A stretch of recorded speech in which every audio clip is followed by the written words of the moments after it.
தந்தை மகன் தூயாவியாரின் பெயராலே.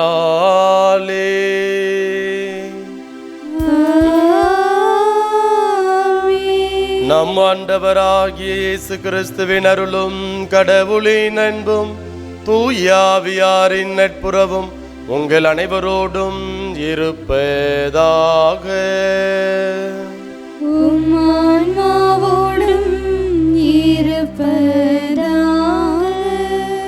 ஆண்டவருக்குள் பிரியமான சகோதர சகோதரிகளே, நாம் பிறக்கின்ற பொழுது கடவுளுடைய பிள்ளைகளாக நாம் பிறக்கிறோம்.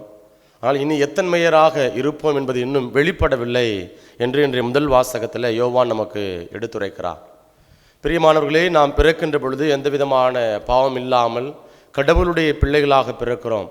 ஆனால் எதிர்காலத்தில் நம்ம கடவுளுடைய பிள்ளைகளாக இருக்க போகிறோமா அல்லது உலகத்தினுடைய பிள்ளைகளாக நம்ம இருக்க போகிறோமா என்கிற அந்த ஒரு வாய்ப்பினை ஆண்டவர் இன்றைக்கு நமக்கு கொடுக்கிறார். ஆண்டவர் விரும்புகிறார் நாம் பாவங்களை எல்லாம் அப்புறப்படுத்திவிட்டு கடவுளுடைய ஆவியின் வல்லமையினால் நாம் நிரப்பப்பட்டு அவருக்கு உகந்த பிள்ளைகளாக, நேர்மையான பிள்ளைகளாக வாழ வேண்டும் என்பது கடவுளுடைய திருவுளமாக விருப்பமாக இருக்கிறது. அதனால் இந்த திருப்பலியில் நாம் அனைவரும் நம்மையே ஒப்பு கொடுத்து, ஆண்டவரே, நான் பிறக்கின்ற பொழுது அல்லது நான் பிறந்த பொழுது எப்படி உமக்கு உகந்த பிள்ளையாக நான் இருந்தேனோ, உம்முடைய உருவிலும் சாயலுமாக நான் படைக்கப்பட்டேனோ, அதே போல் இறப்பு வரை, இறுதி மூச்சு வரை நான் உமக்கு உகந்த பிள்ளையாக, உம்முடைய திருவுளத்தை நிறைவேற்றக்கூடிய நல்ல மகனாக, மகளாக வாழ வேண்டிய அந்த அருளையும் ஆசிரையும் எமக்கு தாரும் என்று சொல்லி இந்த பலியில் நம்மையே நாம் ஒப்பு கொடுத்து ஜெபிப்போம். இந்த தூய மறை நிகழ்வை நாம் தகுந்த விதத்தில் கொண்டாட நமக்கு தடையாக இருக்கக்கூடிய குற்றங்களை ஏற்று மனம் வருந்துவோம்.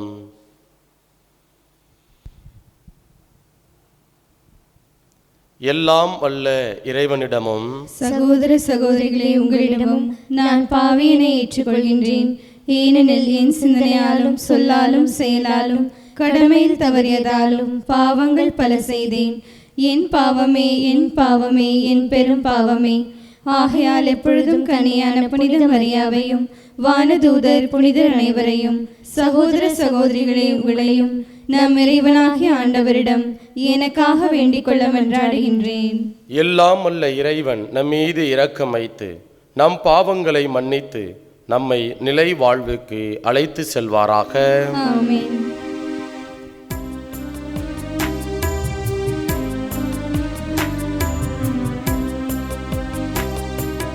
ஆண்டவரே இரக்கமாயிரும். ஆண்டவரே இரக்கமாயிரும். கிறிஸ்துவே இரக்கமாயிரும். கிறிஸ்துவே இரக்கமாயிரும். ஆண்டவரே இரக்கமாயிரும். ஆண்டவரே இரக்கமாயிரும். மன்றாடுவோமாக. எல்லாம் வல்ல இறைவா, எங்களுக்கு கனிவாய் இறங்கியருளும். அதனால் உலகின் மீட்புக்காக புறப்பட்ட விண்ணக புத்தொளி எப்பொழுதும் எங்கள் இதயங்களை புதுப்பிப்பதாக. உம்மோடு தூயாவியாரின் ஒன்றிப்பில் இறைவனாய் என்றென்றும் வாழ்ந்து ஆட்சி செய்கின்ற எங்கள் ஆண்டவரும் உம் திருமகனுமாகிய இயேசு கிறிஸ்து வழியாக உம்மை மன்றாடுகின்றோம்.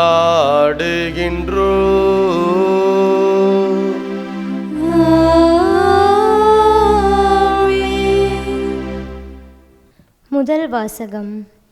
கடவுளோடு இணைந்திருக்கும் எவரும் பாவம் செய்வதில்லை. திருத்தூதர் யோவான் எழுதிய முதல் திருமுகத்திலிருந்து வாசகம். அதிகாரம் 2, இறை வார்த்தைகள் 29 முதல் 3 மற்றும் 6 முடிய. அன்பிற்குரியவர்களே, இறைவன் நேர்மையாளர் என நீங்கள் அறிந்து கொண்டால், நேர்மையாக செயல்படுவோர் அனைவரும் அவரிடமிருந்து பிறந்தவர்கள் என்பதை புரிந்து கொள்வீர்கள். நம் தந்தை நம்மிடம் எத்துணை அன்பு கொண்டுள்ளார் என்று பாருங்கள். நாம் கடவுளின் மக்கள் என அழைக்கப்படுகிறோம். கடவுளின் மக்களாகவே இருக்கிறோம். உலகம் அவரை அறிந்து கொள்ளாததால் தான் நம்மையும் அறிந்து கொள்ளவில்லை. என் அன்பார்ந்தவர்களே, இப்போது நாம் கடவுளின் பிள்ளைகளாய் இருக்கிறோம். இனி எத்தன்மையராய் இருப்போம் என்பது இன்னும் வெளிப்படவில்லை. ஆனால் அவர் தோன்றும்போது நாமும் அவரை போல் இருப்போம். ஏனெனில் அவர் இருப்பது போல் அவரை காண்போம். அவரை எதிர்நோக்கி இருக்கிற அனைவரும் அவர் தூயவராய் இருப்பது போல் தம்மையே தூயவராக்க வேண்டும். பாவம் செய்யும் அனைவரும் சட்டத்தை மீறுகின்றனர். சட்டத்தை மீறுவதே பாவம். பாவங்களை நீக்கவே அவர் தோன்றினார் என்பது உங்களுக்கு தெரியும். அவரிடம் பாவம் இல்லை. அவரோடு இணைந்திருக்கும் எவரும் பாவம் செய்வதில்லை. பாவம் செய்பவர் எவரும் அவரை கண்டதுமில்லை, அறிந்ததுமில்லை. ஆண்டவரின் அருள்வாக்கு. இறைவனுக்கு நன்றி. நீங்கள் பாட வேண்டிய பதிலுரை. மாந்தர் அனைவரும் நம் கடவுள் அருளிய விடுதலையை கண்டனர். மாந்தர் அனைவரும் நம் கடவுள் அருளிய விடுதலையை கண்டனர்.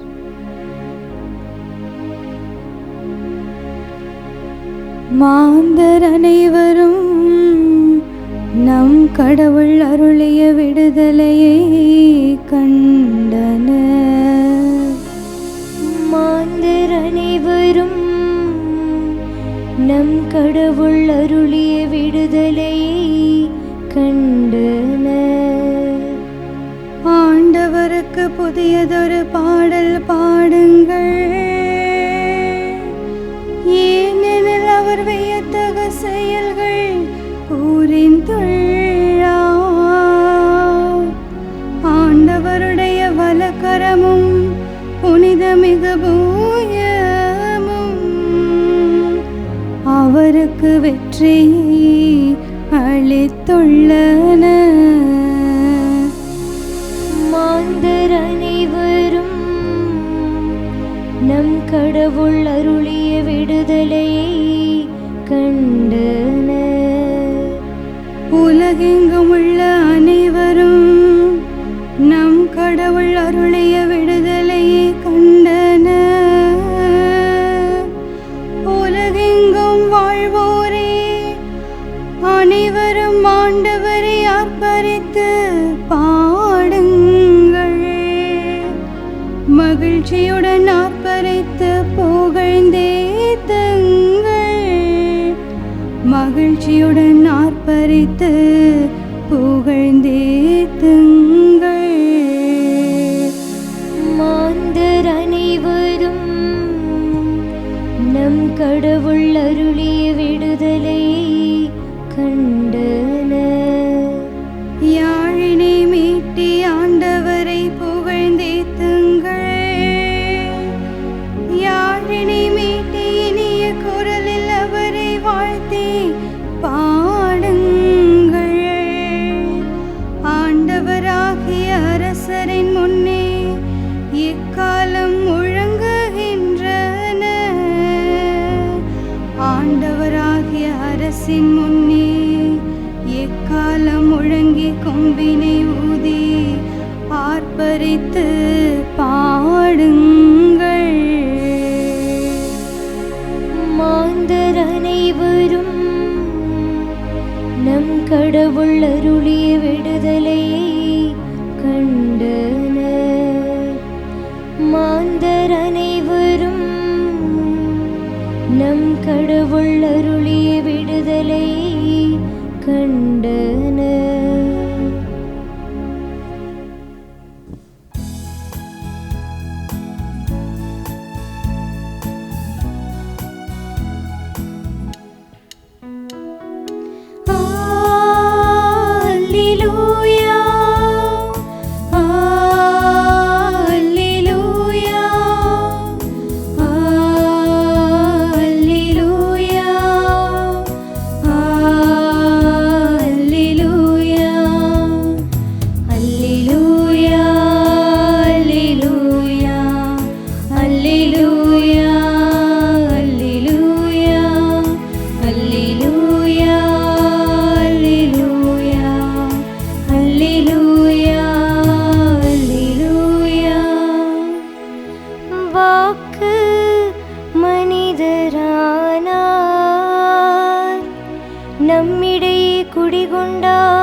நம்பிக்கை கொண்டு அவரை ஏற்றுக்கொண்ட ஒவ்வொருவருக்கும் அவர் கடவுளின் பிள்ளைகளாகும் உரிமையை அளித்தார். அல்லேலூயா, அல்லேலூயா, அல்லேலூயா, அல்லேலூயா, அல்லேலூயா. ஆண்டவர் உங்களோடு இருப்பாராக. உம் ஆன்மாவோடும் இருப்பாராக. யோவான் எழுதிய தூய நற்செய்தியிலிருந்து வாசகம். ஆண்டவரே, மாட்சி உமக்கே. யோவான் நற்செய்தி அதிகாரம் 1 இறை வார்த்தைகள் 29 முதல் 34 வரை. இயேசு தம்மிடம் வருவதைக் கண்ட யோவான், இதோ கடவுளின் செம்மறி, செம்மறியாம் இவரே உலகின் பாவத்தை போக்குபவர். எனக்கு பின் வரும் இவர் என்னை விட முன்னிடம் பெற்றவர், ஏனெனில் எனக்கு முன்பே இருந்தார் என்று நான் இவரை பற்றியே சொன்னேன். இவர் யார் என்று எனக்கும் தெரியாதிருந்தது, ஆனால் இஸ்ரேல் மக்களுக்கு இவரை வெளிப்படுத்தும் பொருட்டே நான் வந்துள்ளேன். தண்ணீரால் திருமுழுக்கு கொடுத்தும் வருகிறேன் என்றார். தொடர்ந்து யோவான் சான்றாக கூறியது, தூய ஆவி புறாவைப் போல வானிலிருந்து இறங்கி இவர் மீது இருந்ததைக் கண்டேன். இவர் யார் என்று எனக்கு தெரியாதிருந்தது, ஆனால் தண்ணீரால் திருமுழுக்கு கொடுக்கும்படி என்னை அனுப்பியவர், தூய ஆவி இறங்கி யார் மீது இருப்பதை காண்பீரோ அவரே தூய ஆவியால் திருமுழுக்கு கொடுப்பவர் என்று என்னிடம் சொல்லியிருந்தார். நானும் கண்டேன், இவரே இறைமகன் என சான்றும் கூறி வருகிறேன். ஆண்டவரின் அருள்வாக்கு. கிறிஸ்துவே, உமக்கு புகழ். ஆண்டவர் இயேசுவுக்குள் பிரியமான சகோதர சகோதரிகளே, சமீபத்தில் ஒரு புத்தகம் ரொனால்டு ரோல்கேசர் என்கிற எழுத்தாளர் இந்த ஹோலி லாங்கிங் என்கிற அந்த புத்தகத்தை நான் வாசிக்க நேர்ந்தது. அந்த புத்தகத்தில் அந்த ஆசிரியர் அந்த ரொனால்டு ரோல்கேசர் 2 மனிதர்களுடைய அனுபவங்களை அங்கே முன்வைக்கிறார். ஒருவர் இளவரசி டயானா, இன்னொருவர் அன்னை தெரசா. இப்போ இருவருமே சமகாலத்தில் வாழ்ந்தவர்கள். இருவருக்குமே என்ன அப்படின்னா ஆற்றல், அந்த எனர்ஜி ஒரே மாதிரி தான் கொடுக்கப்பட்டிருக்கிறது. ஆனால் ஒருவர் என்ன செய்கிறாங்க, உலகத்தின் பாதையில் தன்னுடைய வாழ்க்கையை வாழ்ந்து கொள்கிறார்கள் அல்லது அமைச்சுக்கிறாங்க. இன்னொருத்தவங்க கடவுளுக்கு உகந்த வாழ்க்கையை வாழக்கூடிய ஒரு நிலை. அப்போ இங்கே இளவரசி டயானா நம்ம எல்லாருக்குமே தெரியும் அவருடைய வாழ்வு, அவர் எப்படிப்பட்ட வாழ்க்கையை வாழ்ந்தார், எப்படி இறந்தார் என்பதெல்லாமே நமக்கு எல்லாருக்குமே நாம் அனைவரும் அறிந்த ஒன்று. இந்த உலகத்தில் தன்னுடைய உடல் அழகினால் பெயரோடும் புகழோடும் அவர் வாழ்ந்த ஒரு நபர். அங்கே பார்க்குறோம் தவறான அல்லது உல்லாச ஒரு வாழ்க்கை முறை. இந்த உலகத்தில் அதிகமாக புகைப்படம் எடுக்கப்பட்ட ஒரு முக்கியமான நபர்களில் இந்த இளவரசி டயானாம் இருக்கிறாங்க. உலகளகியாகலாம் இருந்திருக்கிறாங்க. அப்படிப்பட்ட அவருடைய வாழ்வு எப்படி முடிந்து போனது என்பதும் நம்முடைய வரலாறு நமக்கு சொல்லும். நாம் அனைவருமே படித்திருக்கிறோம், அறிந்திருக்கிறோம். அதற்கு ஒரு முரணான இன்னொரு நபர் இன்றைக்கு புனிதையாக கொண்டாடப்படுகிறார், புனித அன்னை தெரசால். அவரும் இந்த உலகத்தில் வாழ்கிறாங்க. இந்த உலகத்தில் ஒரு சாதாரண சாமானிய பெண்ணை போல வாழ்க்கையை வாழ வேண்டும் என்று முடிவெடுக்கிறாங்க. ஆனால் இறுதியில் அர்ப்பண வாழ்வில் போனாலும் இதற்காக அழைக்கப்படவில்லை. மாறாக யாரெல்லாம் இந்த சமூகத்தில் கைவிடப்பட்டு இருக்கிறாங்களோ, அனாதைகளாக இருக்கிறாங்களோ, அவங்களுக்கு நான் என்னுடைய வாழ்வை நான் அர்ப்பணமாக்க போகிறேன் என்று சொல்லி தன்னுடைய வாழ்வை அவர் என்ன செய்கிறாரு, அர்ப்பணமாக்குகிறார். அப்படி இந்த 2 பேர்த்துடைய நிகழ்வை அவர் சொல்லிட்டு அந்த எழுத்தாளர், இந்த புத்தகத்தினுடைய ஆசிரியர் நம்ம சொல்கிறாரு, ஆற்றல் கடவுள் எல்லாருக்கும் ஆற்றலை கொடுத்துருக்கிறாரு. அந்த ஆற்றலை நாம் எப்படி பயன்படுத்துகிறோம், கடவுளுக்கு உகந்த விதத்தில் நாம் பயன்படுத்துகிறோமா, பிறருக்கு பலன் கொடுக்கக்கூடிய பிள்ளையாக, சமூகத்திற்கு பயன் கொடுக்கக்கூடிய பிள்ளையாக, நல்ல மகனாக மகளாக வாழ்கிறோமா, அல்லது தன்னுடைய வாழ்வு, சொந்த சுயநலம், நான் நல்லா இருந்தால் போதும் என்கிற ஒரு விதமான அந்த உலக வாழ்க்கை, உலகத்தின் போக்கில் நம்முடைய வாழ்க்கையை அமைத்து கொள்ளலாமா என்கிற அந்த ஒரு நிகழ்வை, அந்த ஒரு பார்வையை அந்த எழுத்தாளர் ரொனால்டு ரோல்கேசர் தன்னுடைய புத்தகத்தில் குறிப்பிடுகிறார். அதே ஒரு சிந்தனையைத்தான் இன்றைக்கு வாசிக்கப்பட்ட அல்லது கொடுக்கப்பட்ட முதல் வாசகத்தில் அன்று யோவான் வந்து ரொம்ப அழகாக நமக்கு வந்து எடுத்துரைக்கிறார். என்ன அப்படின்னா, இறைவன் நேர்மையாளர் என நீங்கள் அறிந்து கொண்டால் நேர்மையாக செயல்படுவோர் அனைவரும் அவரிடமிருந்து பிறந்தவர்கள் என்பதை புரிந்து கொள்வீர்கள். அப்போ நாம நேர்மையாளவர்களா அல்லது வந்து இந்த உலகத்தின்படி வாழக்கூடிய பிள்ளைகளா என்பது யாரை பொறுத்து இருக்கிறது அப்படின்னா, நம்ம கடவுளோடு இணைந்து இருத்தலை பொறுத்து நமக்கு வந்து அமைகிறது என்பதனை இன்று முதல் வாசகத்தில் யோவான் வந்து நமக்கு குறிப்பிடுகிறார்.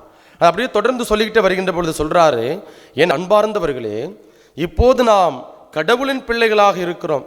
இனி எத்தன்மையராய் இருப்போம் என்பது இன்னும் வெளிப்படவில்லை.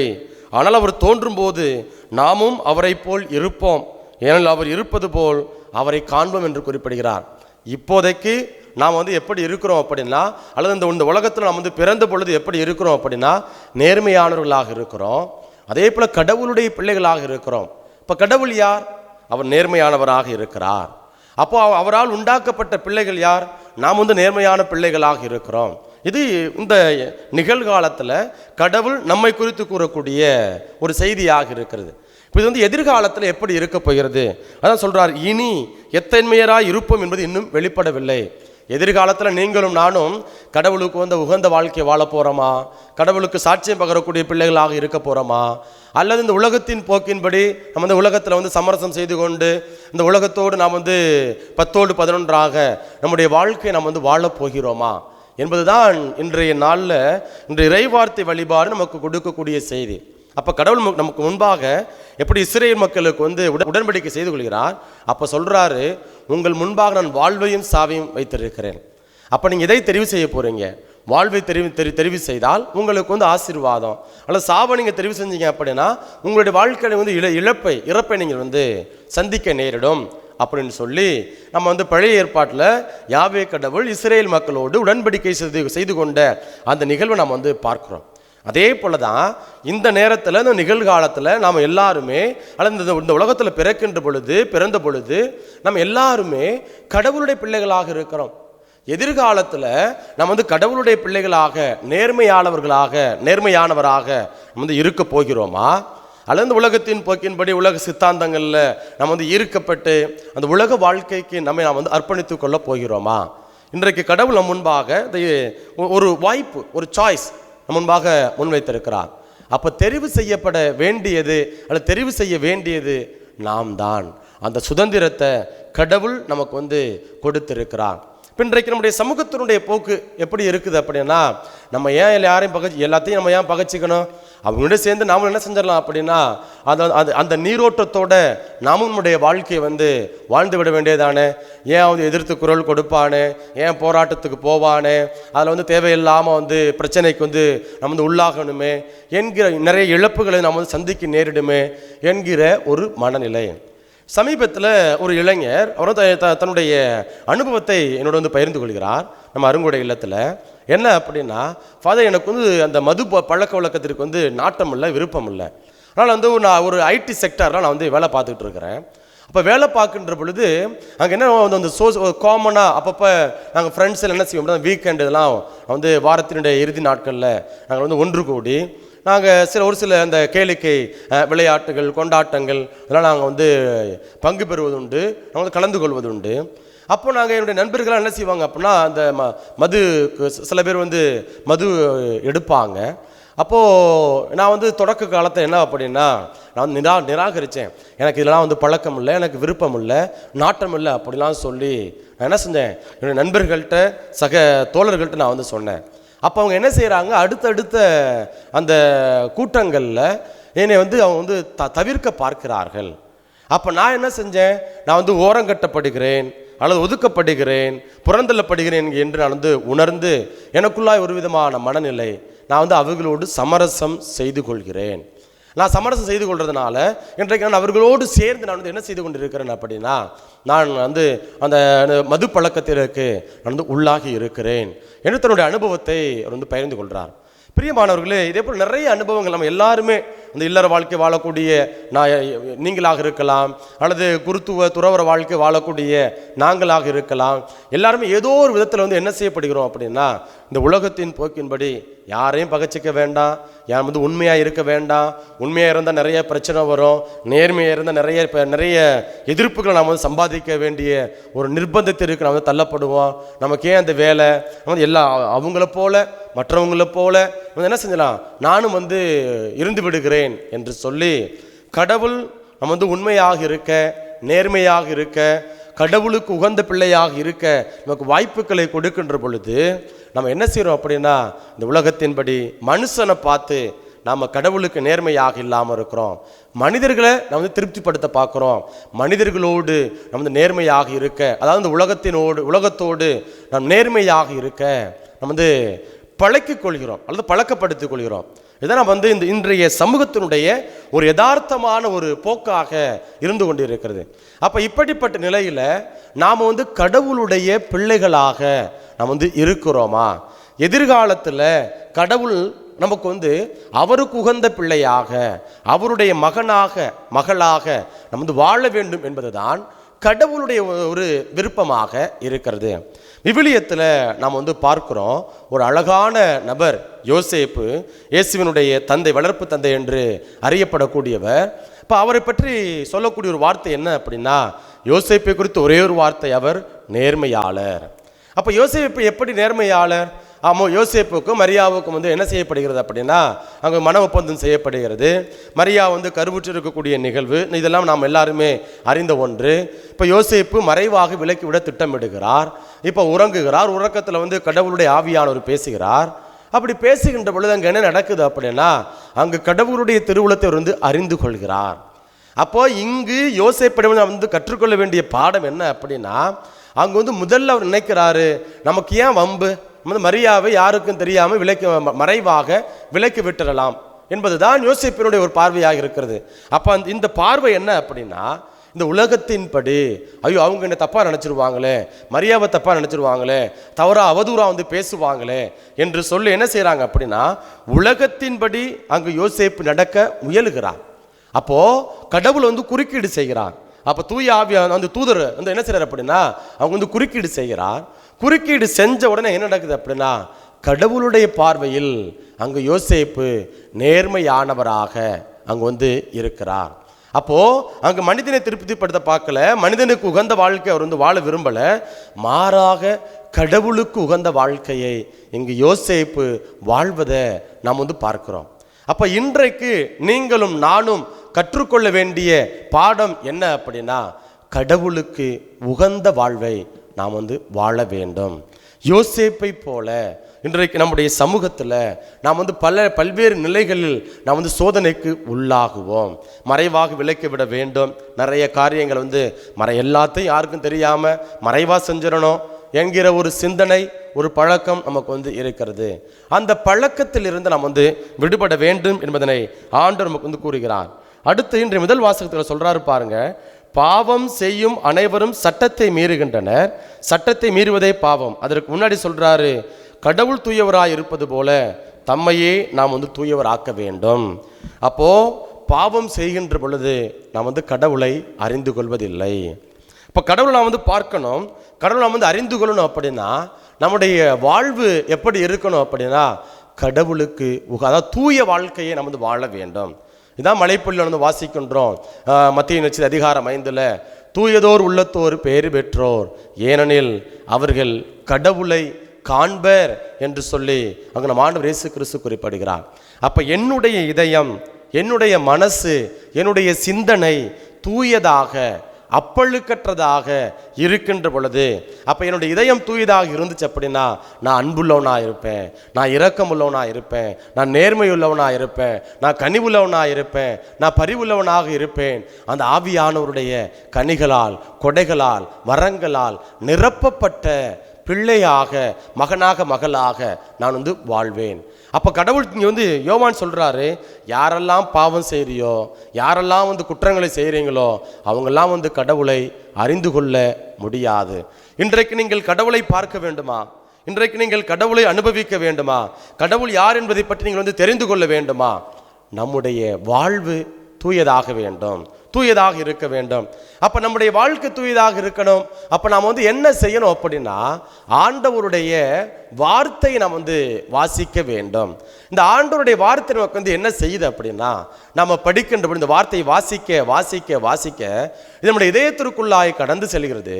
இந்த இதயத்திற்குள்ள கடந்து சென்று என்ன செய்யுது அப்படின்னா, இதயத்தில் இருக்கக்கூடிய வன்மம், அந்த மன்னிக்க முடியாத மனநிலை, ஏற்றுக்கொள்ள முடியாத மனநிலை, பழிவாங்கக்கூடிய மனநிலை, அந்த குரோதம், இப்படி என்று அந்த ஊனியல்பின் நாட்டங்கள், உலகு சார்ந்த பார்வைகள், அந்த பழக்க வழக்கங்கள், அதிலிருந்து இந்த இறை வார்த்தை என்ன செய்கிறது அப்படின்னா, நம்மை தூய்மைப்படுத்துகிறது.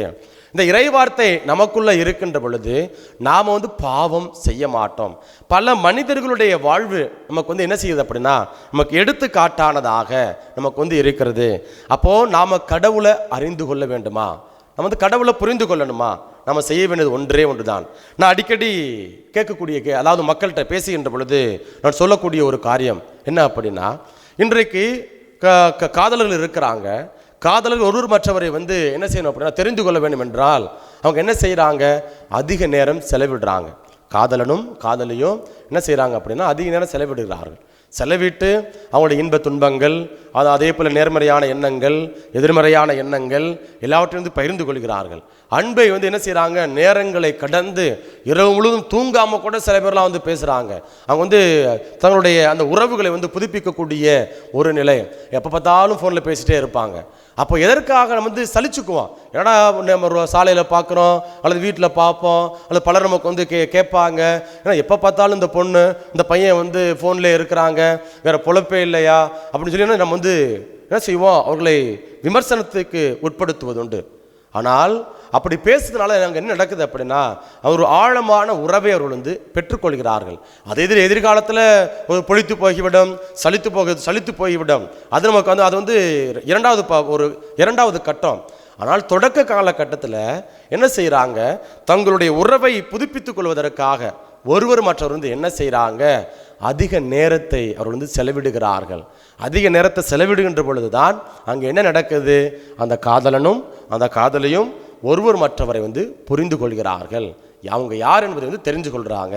அதே போல கடவுள் யார், கடவுள் எப்படிப்பட்டவர், அவர் இரக்கம் உள்ளவரா, நேர்மையானவரா, அன்புள்ளவரா, மன்னிப்பவரா அல்லது பழி வாங்குபவரா, இப்பெல்லாம் கடவுளை பற்றி நாம் அறிந்து கொள்ள வேண்டும் என்றால் நாம் செய்ய வேண்டியது ஒன்றே ஒன்றுதான், ஆண்டவருடைய வார்த்தையை நாம் வாசிக்க வேண்டும்.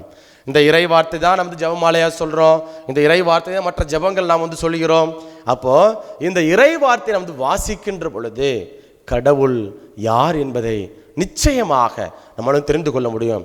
சாமியார் பிரசங்கத்தில் அல்லது மறையுறையில் திருப்பலியில் மறையுறை வைக்கிறார். ஒரு 10 நிமிஷம் வைக்கிறாங்க அல்லது அரை மணி நேரம் வைக்கிறாங்க. இந்த அரை மணி நேரத்தில் கடவுளை பற்றி அறிந்து கொள்ள முடியுமா? இப்போ நான் உங்கள்கிட்ட பேசி கொண்டு இருக்கிறேன், கடவுளுடைய வார்த்தையை பற்றி உங்களுக்கு அறிவித்து கொண்டு இருக்கிறேன். இது என்னுடைய பார்வை, கடவுளுக்கும் எனக்குமான உறவு. இந்த உறவை நான் என்னுடைய அனுபவத்தை உங்களோடு நான் பகிர்ந்து கொள்கின்றேன். இது என்னுடைய அனுபவம் உங்களுக்கு எப்படியாக இருக்கும் அப்படின்னா, ஒருவேளை உங்களுக்கு ஒரு தூண்டுகோலாக, உந்து சக்தியாக உங்களுக்கு இருக்கலாம், அல்லது உங்களுக்கு வழிகாட்டுதலை கொடுக்கக்கூடிய ஒன்றாக இருக்கலாம்.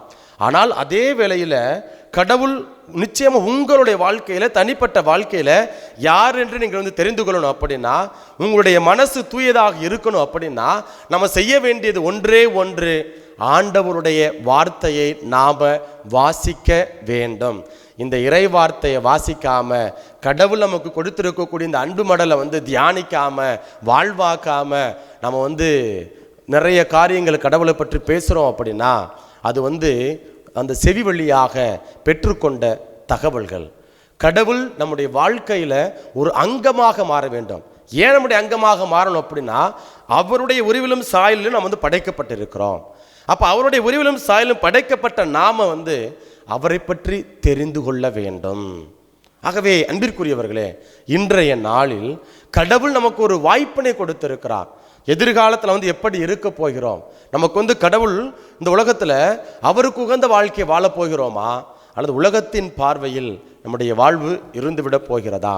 அந்த இளவரசி டயானாவும் புனித அன்னை தெரசாவை நம்முடைய மனக்கண் முன்பாக கொண்டு வருவோம்.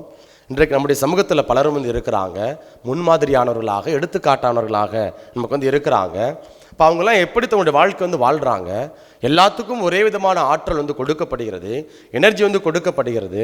அந்த எனர்ஜி, அந்த ஆற்றலை நான் எப்படி பயன்படுத்துகிறேன்? இதுதான் இன்றைக்கு கடவுள் நம் முன்பாக வைக்கக்கூடிய ஒரு கேள்வி. ஆகவே நாம் கடவுளுடைய பிள்ளைகளாக மாறணும், தூய வாழ்க்கை வாழணும், கடவுளை அறிந்து கொள்ளணும், கடவுள் யார் என்று தெரிந்து கொள்ளணும். அப்படின்னா வார்த்தையை வாசிப்போம், தூய மக்களினமாக வாழக்கூடிய ஆசிரை நாம் பெற்றுக்கொள்வோம். இத்தகைய அருள் வரத்தை வேண்டி தொடர்ந்து இந்த பலியில் நம்மையே நாம் ஒப்பு கொடுத்து ஜெபிப்போம்.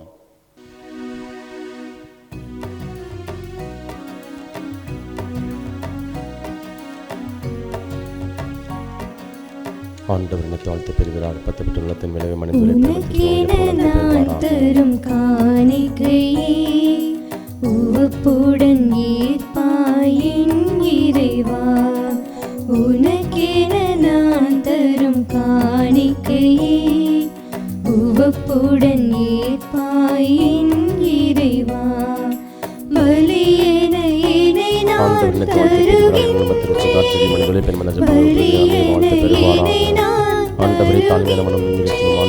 உன் பதமலர் பணிந்து மகிழ்கின்றேன், பதமலர் பணிந்து மகிழ்கின்றேன். உனக்கென நான் தரும் காணிக்கையே உவப்புடன் ஏற்பாயின் இறைவா. சகோதர சகோதரிகளே, என்னுடையதும் உங்களுடையதுமான இப்பலி எல்லாம் உள்ள தந்தையாகிய இறைவனுக்கு ஏற்றதாகும்படி மன்றாடுங்கள். ஆண்டவர் தமது பெயரின் புகழ்ச்சிக்காகவும் ஆட்சிக்காகவும் நமது நன்மைக்காகவும் புனித திரு அவை அனைத்து நலனுக்காகவும் உமது கையிலிருந்து இப்பலியை ஏற்றுக்கொள்வாராக. ஆண்டவரே, உண்மையான இறை பற்றிருக்கும் அமைதிக்கும் காரணரே, மாண்புக்குரிய உம்மை காணிக்கை வழியாக தகுந்த முறையில் வழிபட நாங்கள் வேண்டுகின்றோம். அதனால் தூய மறை நிகழ்வுகளில் உண்மையான உணர்வோடு பங்கேற்பதன் வழியாக நாங்கள் ஒன்றுபடுவோமாக.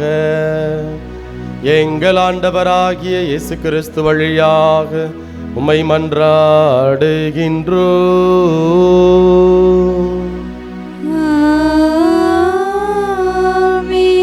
ஆண்டவர் உங்களோடு இருப்பாராக. உம் ஆன்மாவோடும் இருப்பாராக. இதயங்களை மேலே எழுப்புங்கள், ஆண்டவரிடம் எழுப்பியுள்ளோம். நம் இறைவனாகிய ஆண்டவருக்கு நன்றி கூறுவோம். அது தகுதியும் நீதியுமானதே. ஆண்டவரே, தூயவரான தந்தையே, என்றும் உள்ள எல்லாம் வல்ல இறைவா, எங்கள் ஆண்டவராகிய இயேசு கிறிஸ்து வழியாக எந்நாளும் எவ்விடத்திலும் நாங்கள் உமக்கு நன்றி செலுத்துவது மெய்யாகவே தகுதியும் நீதியுமாகும். எங்கள் கடமையும் மீட்புக்குரிய செயலுமாகும். எமக்கு மீட்பு தரும் உறவு பரிமாற்றம் கிறிஸ்துவில் என்று ஒளி வீசுகின்றது. ஏனெனில் உமது வாக்கு வலு குறைந்த எங்கள் இயல்பை எடுத்த போது சாவுக்குரிய மனித தன்மை முடிவில்லா ஆட்சி பெறுவதோடல்லாமல் நாங்களும் வியப்புக்குரிய இந்த உறவு ஒன்றிப்பினால் நிலைவாழ்வில் பங்கு பெறுகின்றோம். ஆகவே வான தூதர் திரளோடு ஒன்று சேர்ந்து நாங்களும் உம்மை புகழ்ந்தேத்தி மகிழ்ச்சியுடன் அறிக்கையிட்டு ஆர்ப்பரித்து ஒரே குரலாய் பாடுவதாவது: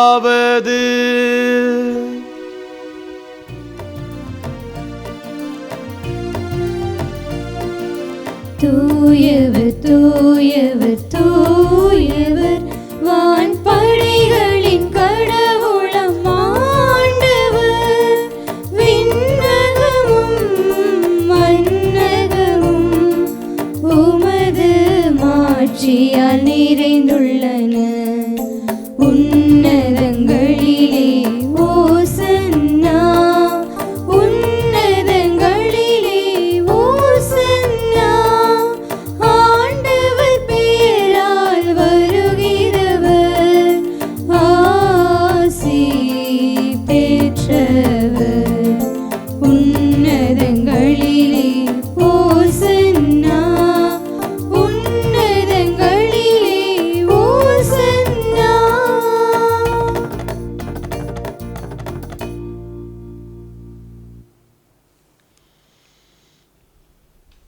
ஆண்டவரே, நீர் மெய்யாகவே தூயவர், தூய்மை அனைத்துக்கும் முற்று. ஆகவே உம்முடைய ஆவியை பொழிந்து இக்காணிக்கைகளை தூய்மைப்படுத்த உம்மை வேண்டுகின்றோம். இவ்வாறு எங்கள் ஆண்டவர் இயேசு கிறிஸ்துவின் உடலும் இரத்தமுமாக எங்களுக்கு இவை மாறுவனவாக.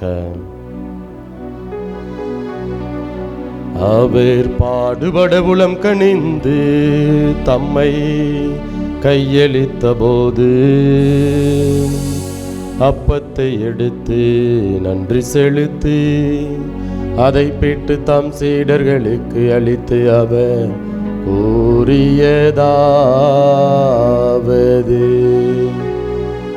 அனைவரும் இதிலிருந்து பெற்று உண்ணுங்கள், ஏனெனில் இது உங்களுக்காக கையளிக்கப்படும் என் உடல்.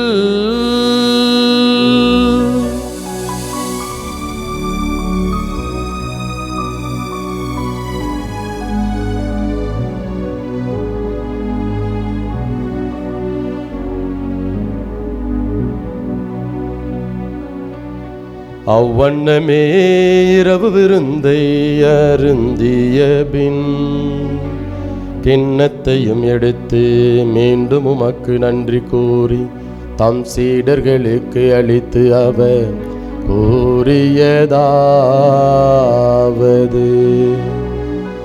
அனைவரும் இதிலிருந்து பெற்று பருகுங்கள், ஏனெனில் இது புதிய நிலையான உடன்படிக்கைக்குரிய என் இரத்தத்தின் கிண்ணம். இது பாவ மன்னிப்புக்கென்று உங்களுக்காகவும் பலருக்காகவும் சிந்தப்படும். இதை என் நினைவாக செய்யுங்கள்.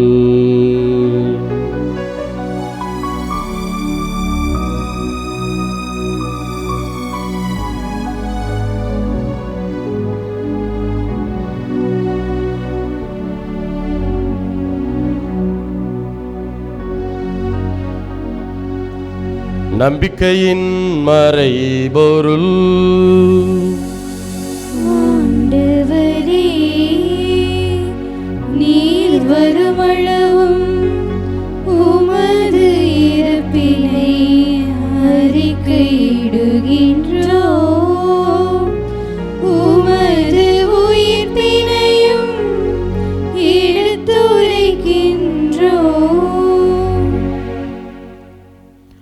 ஆகவே ஆண்டவரே, நாங்கள் கிறிஸ்துவின் இறப்பினையும் உயிர்ப்பினையும் நினைவு கூர்ந்து வாழ்வு தரும் அப்பத்தையும் மீட்பளிக்கும் கிண்ணத்தையும் உமக்கு ஒப்புக் கொடுக்கின்றோம். உம் திருமுன் நின்று உமக்கு ஊழியம் புரிய தகுந்தவர்கள் என எங்களை ஏற்றுக்கொண்டீர். எனவே உமக்கு நன்றி செலுத்துகின்றோம். மேலும் கிறிஸ்துவின் உடலிலும் இரத்தத்திலும் பங்கு கொள்ளும் எங்களை தூய ஆவியார் ஒன்று சேர்க்க வேண்டுமென உம்மை தாழ்மையுடன் மன்றாடுகின்றோம். ஆண்டவரே, உலகெங்கும் பரவியிருக்கும் அது திரு அவையை நினைவு கூர்ந்தருளும். எங்கள் திருத்தந்தை பிரான்சிஸ், எங்கள் ஆயர் ஆரோக்கியராஜ், எல்லா திருநிலையினர் ஆகிய அனைவரோடும் உமது திரு அவை அன்பில் நிறைபெறச் செய்தருளும். சிறப்பாக இன்றைய நாளில் நன்றி மற்றும் வேண்டுதல் வழி ஒப்புக்கொடுத்து ஜெபிக்கக்கூடிய ஒவ்வொரு குடும்பத்தாரையும், பல்வேறு தேவைகளுக்காக ஜெபித்து கொண்டிருக்கக்கூடிய ஒவ்வொரு பிள்ளைகளுடைய மன்றாட்டுக்கள் விண்ணப்பங்கள் அனைத்தையும் நீர் கனிவுடன் நிறைவேற்றி அருளும். உயிர்த்தெழும் எதிர்நோக்குடன் துயில் கொள்ளும் எங்கள் சகோதரர் சகோதரிகளையும் இறந்தோர் அனைவரையும் இரக்கத்துடன் நினைவு கூர்ந்து உமது திருமுக ஒளியினுள் ஏற்றருளும். எங்கள் அனைவர் மீதும் இரக்கமாயிரும். கடவுளின் கன்னித்தாயான புனித மரியா, அவருடைய கணவரான புனித யோசேப்பு, புனித திருத்தூதர்கள், இவ்வுலகில் உமக்கு உகந்தவராய் இருந்தோர் ஆகிய புனிதர் அனைவருடனும் நாங்கள் நிலை வாழ்வில் பங்கு கொள்ளும் தகுதி பெற்று உம் திருமகன் இயேசு கிறிஸ்து வழியாக உம்மை புகழ்ந்தேத்து மரம் அருள உம்மை மன்றாடுகின்றோம்.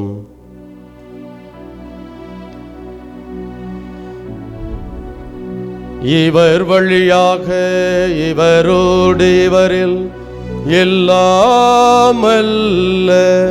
இறைவனாகிய தந்தையே, தூய ஆவியாரின் ஒன்றிப்பில் எல்லா புகழும் மாட்சியும் என்றென்றும் உமக்கு உரியதே.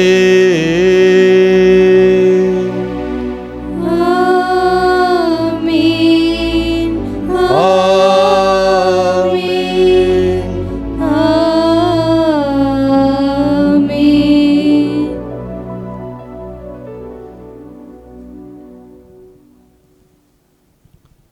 மீட்பரின் கட்டளையால் கற்பிக்கப்பட்டு இறை படிப்பினையால் பயிற்சி பெற்ற நாம் துணிந்து சொல்வோம். விண்ணுலகில் இருக்கின்ற எங்கள் தந்தையே, உமது பெயர் தூயது என போற்ற பெறுக. உமது ஆட்சி வருக. உமது திருவுளம் விண்ணுலகில் நிறைவேறுவது போல மண்ணுலகிலும் நிறைவேறுக. எங்கள் அன்றாட உணவை இன்று எங்களுக்கு தாரும். எங்களுக்கு எதிராக குற்றம் செய்வோரை நாங்கள் மன்னிப்பது போல எங்கள் குற்றங்களை மன்னியும். எங்களை சோதனைக்கு உட்படுத்தாதேயும், தீமையிலிருந்து எங்களை விடுவித்தருளும். ஆண்டவரே, தீமை அனைத்திலிருந்தும் எங்களை விடுவித்து எங்கள் வாழ்நாளில் அமைதியை கனிவுடன் அருள உம்மை மன்றாடுகின்றோம். உமது இரக்கத்தின் உதவியால் நாங்கள் பாவத்திலிருந்து எப்போதும் விடுதலை பெற்று யாதொரு கலக்கமுமின்றி நலமாயிருப்போமாக. நாங்கள் எதிர்நோக்கி இருக்கும் பேரின்பத்துக்காகவும் எம் மீட்பராகிய இயேசு கிறிஸ்துவின் வருகைக்காகவும் காத்திருக்கின்றோம். ஏனெனில் ஆட்சியும் வல்லமையும் மாட்சியும் என்றென்றும் உமதே. ஆண்டவரே இயேசு கிறிஸ்துவே, அமைதியை உங்களுக்கு விட்டு செல்கின்றேன், என் அமைதியையே உங்களுக்கு அளிக்கின்றேன் என்று உம் திருத்துதர்களுக்கு மொழிந்தீரே. எங்கள் பாவங்களை பாராமல் உமது திரு அவையின் நம்பிக்கையை கண்ணோக்கி உமது திருவுளத்துக்கு ஏற்ப அதற்கு அமைதியையும் ஒற்றுமையையும் அளித்தருள்வீராக. என்றென்றும் வாழ்ந்து ஆட்சி செய்கின்றவர் நீரே. ஆமென். ஆண்டவருடைய அமைதி உங்கள் அனைவரோடும் என்றும் இருப்பதாக. உம் ஆன்மாவோடும் இருப்பதாக. ஒருவருக்கொருவர் மகிழ்ச்சியுடன் உறவின் வாழ்த்தை அறிவித்துக் கொள்வோம். உலகின் பாவங்களை போக்கும் இறைவனின் செம்மறியே, எங்கள் மேல் இரக்கமாயிரும். உலகின் பாவங்களை போக்கும் இறைவனின் செம்மறியே, எங்கள் மேல் இரக்கமாயிரும். உலகின் பாவங்களை போக்கும் இறைவனின் செம்மறியே, எங்களுக்கு அமைதி அளித்தருளும். அருள் புரியும்.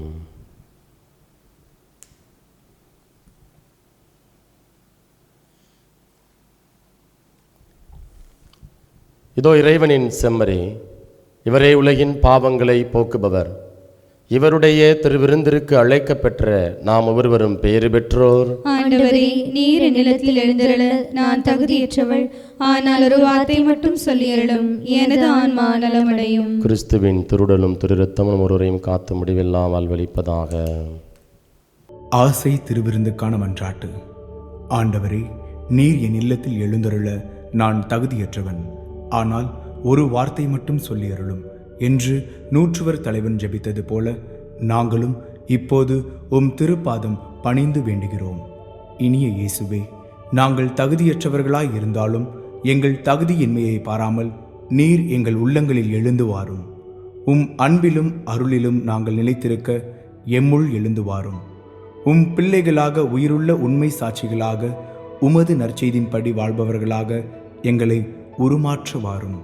தந்தையின் திருவுளப்படி வாழ்ந்திட எங்களுக்கு துணை புரிந்திட வாரும். நன்மை செய்வதில் ஆர்வமுள்ளவர்களாய் தீமைகள் அனைத்திலிருந்தும் விடுதலை பெற்றவர்களாய் வாழவும் எங்களை வழிநடத்த வாரும். எல்லா நலன்களும் வளங்களும் எங்களை நிரப்ப வாரும். ஆமேன். ஆண்டவர் இயேசுவுக்குள் பிரியமான சகோதர சகோதரிகளே, கடவுளை நாம் அறிந்து கொள்கின்ற பொழுது, அவர் யார் என்று நாம் தெரிந்து கொள்கின்ற பொழுது, கடவுள் நம்முடைய வாழ்க்கையில் எண்ணிலடங்கா நன்மைகளையும் அதிசயங்களையும் அற்புதங்களையும் செய்யக்கூடியவராக இருக்கிறார். விவிலியத்தில் பல மனிதர்கள் நமக்கு முன் உதாரணமாக இருக்கிறாங்க. கடவுளை அறிந்து கொள்கின்ற பொழுது வாழ்க்கையில் நிறைய ஆசீர்வாதங்கள் வருகின்றன. நிறைய பேர் இன்றைக்கு நம்முடைய வாழ்க்கையிலையும், ஏன் நீங்களே சாட்சிகளாக இருக்கலாம், நீங்கள் கடவுளை தேட அல்லது அவரை நீங்கள் அறிந்து கொள்ள முயலுகின்ற பொழுது கடவுள் உங்களுக்குள்ளாய் கடந்து வந்து செயலாற்ற தொடங்குகிறார். ஆகவே இந்த வேளையில் ஆண்டவரே, அதிசயங்களை செய்பவரே, அற்புதங்களை செய்பவரே, எங்கள் வாழ்க்கைக்குள்ளாய் நீர் கடந்து வாரும். எங்கள் இதயத்திற்குள்ளாய் நீர் கடந்து வாரும். எங்களை பலப்படுத்தும். எங்கள் வாழ்வை உமக்கு உகந்த வாழ்வாக வாழ்வதற்கு தேவையான ஆற்றலை, வல்லமையை தாரும் என்று சொல்லி நம்மையே இந்த பலியில் ஒப்பு கொடுத்து, குறிப்பாக இந்த பாடல் வழியாக நான் சேர்ந்து ஜெபிப்போம்.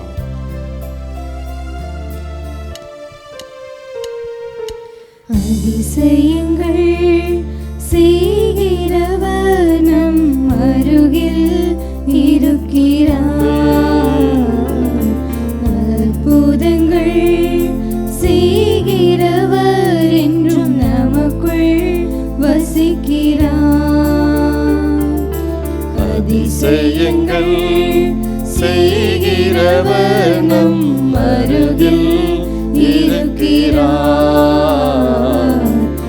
அற்புதங்கள் செய்கிறவர் என்றும் நமக்குள் வசிக்கிறார். ஆம் ஆண்டவரே, அந்த கானாவூர் திருமண வீட்டிலே ஆண்டவரே இந்த தண்ணீரை நீ ரசமாய் மாற்றினது போல ஆண்டவரே இது எங்களுடைய வாழ்வில் இருக்கக்கூடிய அந்த மாற அனுபவத்தை நீர் மதுரமாய் மாற்றும்படியாய் இந்த நேரத்தில் ஒப்புக்கொடுக்கிறோம் தகப்பனே. இயேசுவே தெய்வமே, எங்கள் வாழ்வில் இருக்கக்கூடிய எல்லா விதமான கசப்புணர்வுகளையும் பாரங்களையும் நாங்கள் ஒப்புக்கொடுக்கிறோம் ஆண்டவரே.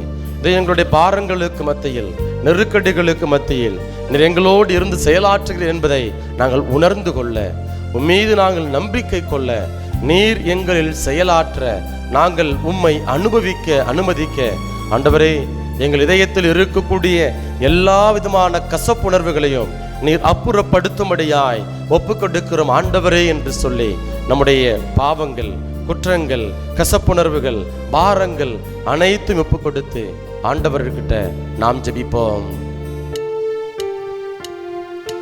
தண்ணீரை இரத்தமாய் மாற்றினார் அதிசயம். ஆமென்.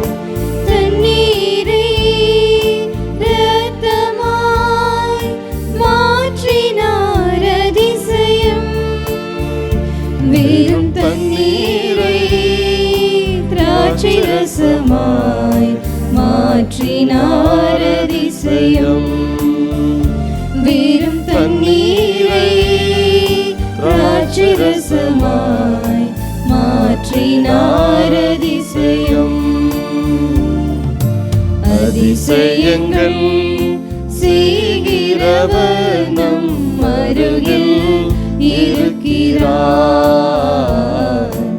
அற்புதங்கள் செய்கிறவர் என்றும் நமக்குள் வசிக்கிறார். அதிசயங்களை செய்பவரே, அற்புதங்களை எங்கள் வாழ்வில் நிகழ்த்துபவரே, இதோ இந்த காலை வேளையில் ஆண்டவரையும் இந்த நற்கருணை கொண்டாட்டத்தின் வழியாக நீர் எங்களை சந்தித்து வருகிற கிருபைக்காக, வழிநடத்தி வருகிற கிருபைக்காக, ஆண்டவர் உம்முடைய வார்த்தையினால் எங்களுக்கு தேவையான பலனை கொடுத்து வருகிற கிருபைக்காய் நாங்கள் உமக்கு நன்றி செலுத்துகிறோம் அப்பா. இயேசுவே தெய்வமே, இம்மட்டுமாய் நீர் எங்களை தாங்கி வழிநடத்தினது போல வரக்கூடிய காலங்களில் உம்முடைய அருள் எங்களுக்கு நிறைவாய் கிடைப்பதாக. இயேசுவே ஆண்டவரே, இதோ இந்த நாளில் நாங்கள் இந்த உலகில் உண்டாக்கப்பட்ட பொழுது நாங்கள் உம்முடைய பிள்ளைகளாக நாங்கள் இருக்கிறோம் ஆண்டவரே. எதிர்காலத்தில் எப்படி இருக்கிறோம் என்பது இன்னும் வெளிப்படவில்லை என்று நாங்கள் முதல் வாசகத்திலே நாங்கள் வாசிக்க கேட்டோம். அதை நாங்கள் இறைவார்த்தை பகிர்விலே தியானித்தோம் ஆண்டவரே. இயேசுவே தகப்பனே, இதோ நாங்கள் உமக்கு உகந்த வாழ்வை வாழ எங்களுக்கு தேவையான ஞானத்தை தாரும். உலகத்தின் போக்கின்படி நாங்கள் செல்லாமல், உலகத்தை பின்பற்றாமல் ஆண்டவரே, இதோ நாங்கள் உம்மை பின்பற்றக்கூடிய பிள்ளைகளாக, உம்மீது நாங்கள் அசைக்க முடியாத நம்பிக்கை கொண்டிருக்கக்கூடிய மக்களாக வாழ வேண்டிய அருளை, ஆசிரை நீர் எங்களுக்கு நிறைவாய் தருவீராக. இயேசுவே தகப்பனே, உம்மை பற்றி நாங்கள் வெறுமனை கேட்பவர்களாக மட்டும் இருந்து விடாமல் நீர் எங்களுக்கு கொடுத்திருக்கக்கூடிய அந்த வார்த்தையை, வார்த்தையான கடவுளை நாங்கள் வாசிப்பதற்கும், வாசிப்பதன் வழியாக நீர் எங்கள் ஒவ்வொருவருக்கும் ஒவ்வொரு நாளும் கொடுக்கக்கூடிய அந்த உணர்த்தக்கூடிய வெளிப்பாடுகளை புரிந்து கொள்ள வேண்டிய அந்த ஞானத்தினை, வல்லமையை எங்கள் ஒவ்வொருவருக்கும் நீர் நிறைவாய் தருவீராக. ஆண்டவரே இயேசுவே, இது நாங்கள் எங்கள் இதயத்தில் இருக்கக்கூடிய எல்லா விதமான வன்மங்கள், அந்த பாவ நாட்டங்கள், ஊனியல்பின் இச்சைகள் அனைத்தையும் ஒப்புக்கொடுக்கிறோம் ஆண்டவரே. உம்முடைய இரத்தம் எங்கள் இதயத்திற்குள்ளாய் கடந்து வருவதாக. சிரசிலிருந்து வெளிந்துடைய இரத்தத்தினால் ஆண்டவரே எங்களை நீர் தொடுவீராக. எங்கள் பாவங்களிலிருந்து, சாபங்களிலிருந்து எங்களுக்கு நீர் விடுதலை தருவீராக. இது முன்னோர்களுடைய சாபங்களிலிருந்து, பாவங்களிலிருந்து எங்களுக்கு மன்னிப்பை நீர் கொடுப்பீராக. இயேசுவே தகப்பனே, இதோ இந்த நாளில் நாங்கள் மேற்கொள்ளக்கூடிய எல்லா காரியங்களையும் ஒப்புக் கொடுக்கிறோம் ஆண்டவரே. நாங்கள் சந்திக்கக்கூடிய மனிதர்களை ஒப்புக் கொடுக்கிறோம் அப்பா. இதோ உம்முடைய அன்பை நாங்கள் பிரதிபலிக்கக்கூடிய பிள்ளைகளாக உம்முடைய இறை சாயலை இதோ சக மனிதனிடத்திலே கண்டுகொள்ள வேண்டிய அந்த ஆற்றலை, அந்த ஞானத்தினை எங்களுக்கு நிறைவாய் தந்திரளும்படியாய் ஜெபிக்கிறோம் ஆண்டவரே. இயேசுவே தகப்பனே, இன்றைய நாளில் நாங்கள் மேற்கொள்ளக்கூடிய பயணங்களை ஒப்புக் கொடுக்கிறோம் ஆண்டவரே. எங்கள் பயணங்களில் நீர் முன்னும் பின்னும் இடமளமாய் இருப்பீராக.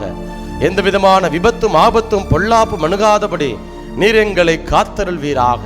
இவற்றையெல்லாம் எங்கள் ஆண்டவரும் மீட்பரும் ஆகிய இயேசுவின் நாமத்தில் ஒப்புக் கொடுக்கிறோம். எங்கள் ஜெபம் கேளும் நல்ல தகப்பனே.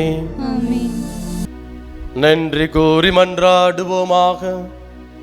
ஆண்டவரே, பல்வேறு உதவிகளால் வழிநடத்தப்படும் மக்கள் கூட்டம் உமது பரிவிரக்கத்தின் உதவிகளை இக்காலத்திலும் வருங்காலத்திலும் பெறுவதாக. இவ்வாறு கடந்து செல்லும் இவ்வுலக பொருள்கள் தரும் தேவையான ஆறுதலால் ஊட்டம் பெறும் அக்கூட்டம் மிகுந்த நம்பிக்கையோடு நிலையானவற்றை அடைய முயற்சி செய்வதாக. எங்கள் ஆண்டவராகிய இயேசு கிறிஸ்து வழியாக உம்மை மன்றாடுகின்றோ.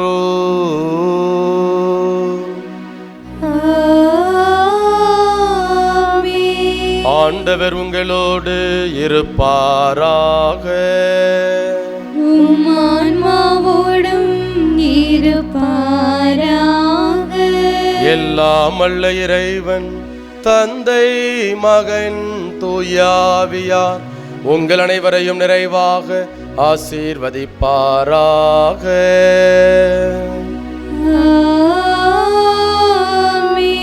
இறைவனின் ஆசி பெற்ற மக்களாய் வாழ சென்று வாருங்கள். திருப்பலி நிறைவேறிற்று. இறைவனுக்கு நன்றி.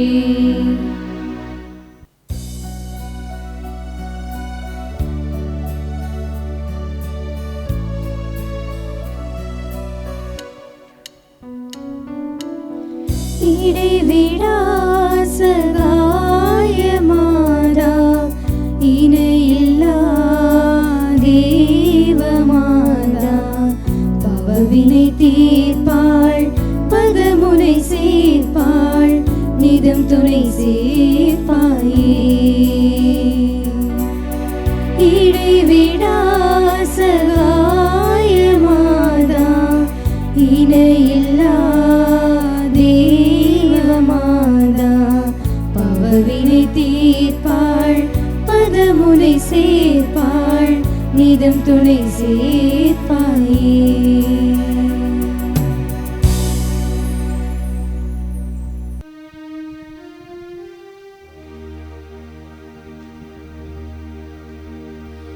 நிலையான புகழுக்குரிய தூய இறை நற்கருணைக்கு எல்லா காலமும் தொழுகையும் புகழும் போற்றியும் மாட்சிமையும் உண்டாக கடவது.